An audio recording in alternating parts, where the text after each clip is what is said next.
Nanalo siya ng Family Feud ng Team Legit status ng 200,000 pesos. Family Feud, 5:40 p.m. Hindi ka na ng Pageant ng iyong bare months at 2026. Manood, maglaro, nanalo. Kasi na sa Paticom.ph dito sa Pi.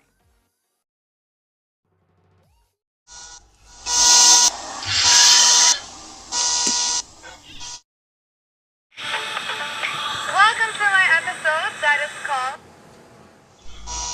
Nagmamano pa. That's okay.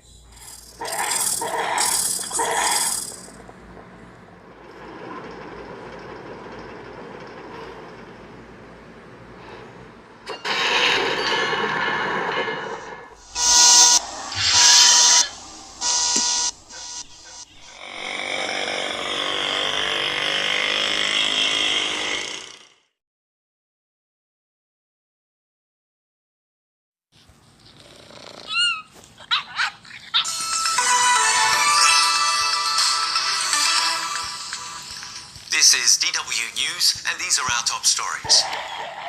A manhunt is underway after U.S. conservative activist Charlie Kirk was fatally shot while hosting an event at a university in Utah. Kirk was hit in the neck by a single shot and died of his injuries in hospital. He was an ally of President Donald Trump. He blamed the shooting on what he called the radical left. The fallout from the incursion by Russian drones into NATO airspace continues. The drones were intercepted and shot down, with Russia saying it was unintentional. The incident has raised fears the war in Ukraine could spill over into Poland.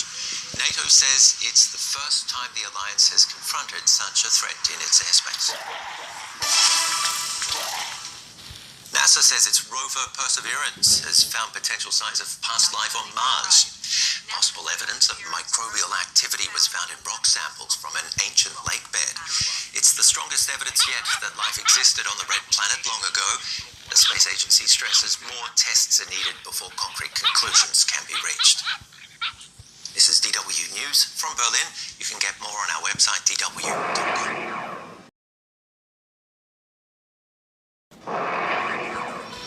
Today, right-wing activist Charlie Kirk is shot dead at a rally in Utah. President Donald Trump blames the radical left for the killing, sparking fears of more violence. Israel's attack on Qatar tests Netanyahu's relationship with Washington. And South Korean workers flee the US over fears they could be targeted in the next immigration raid. It's Thursday, September 11th. This is Reuters World News, bringing you everything you need to know from the front lines in 10 minutes, 7 days a week. I'm Kim Vanell in Wanganui, New Zealand.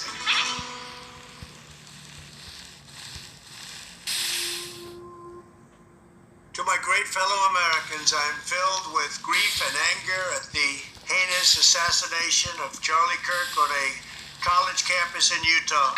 President Donald Trump delivering a message from the Oval Office after Charlie Kirk, one of America's most influential young conservative activists and a close Trump loyalist, was shot dead. Graphic video shows the moment the gunshot ran out and the 31-year-old was hit in the neck at a Utah university. Then the crowd of thousands there to watch him speak run in panic. Authorities appear to still be searching for the killer. Helicopters and SWAT teams on the scene, but investigators are still piecing together what happened.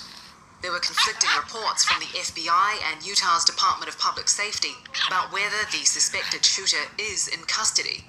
Authorities say the shot was likely fired from a rooftop at long range. Reporter Joseph Axe is covering the story. Charlie Kirk was a conservative activist.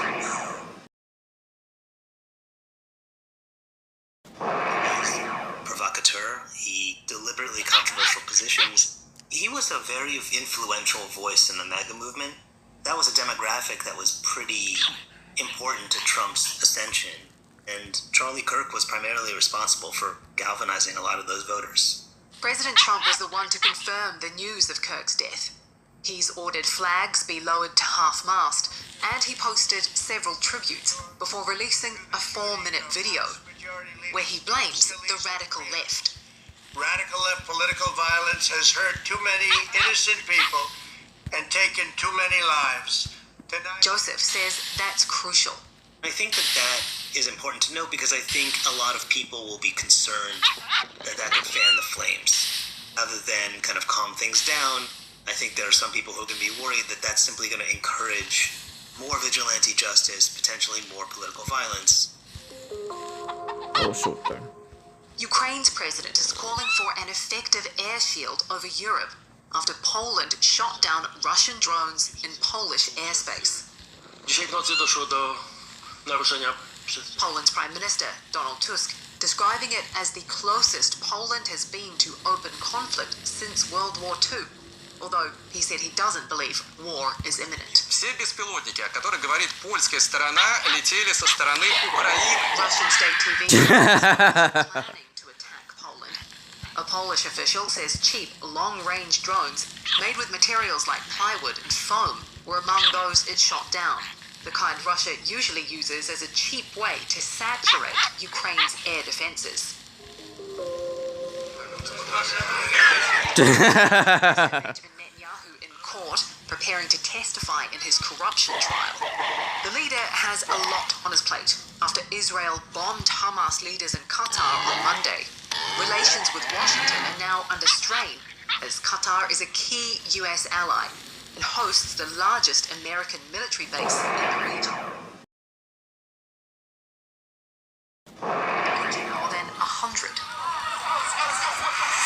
Israel says it was targeting Houthi military sites and propaganda offices in response to missile and drone attacks launched from Yemen. Houthi leaders say the strikes hit civilians, including journalists. Oracle shares are pushing the company a step closer to joining the $1 trillion club. And that means co-founder and chairman Larry Ellison is closing in on Elon Musk to become the world's richest person. Ellison's now estimated by Forbes to be worth around $392 billion. Musk's net worth last stood at $440 billion. The surge comes after Oracle unveiled massive new AI cloud contracts, including a $300 billion deal with OpenAI.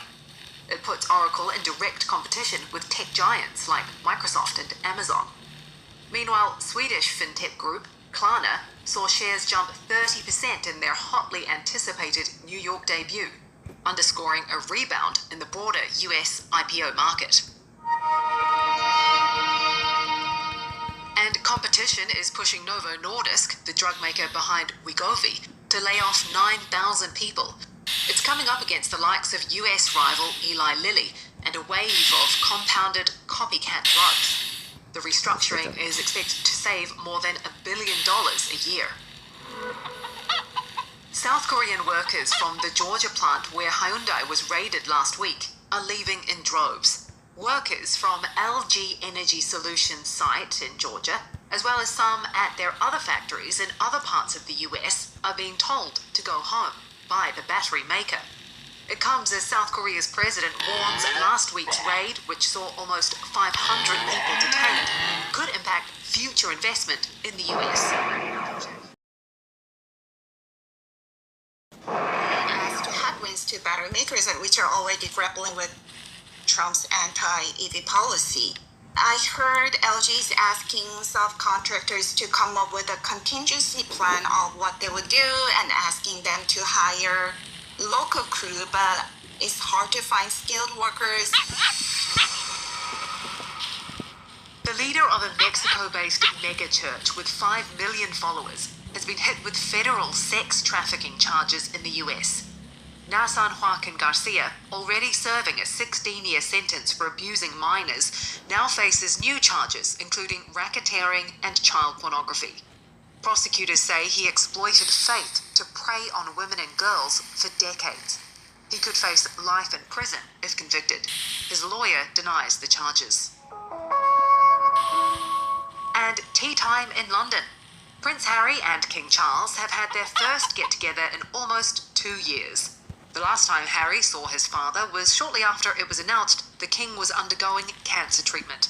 Harry's in town for the Invictus Games.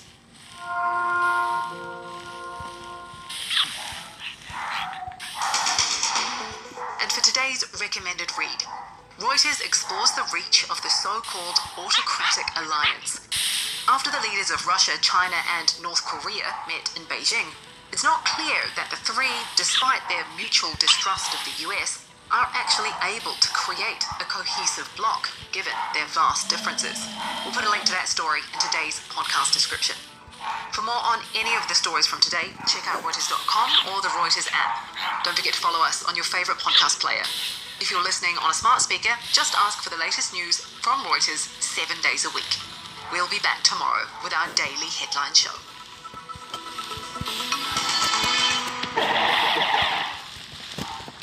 That's it for your news updates. To see more stories, open Google News.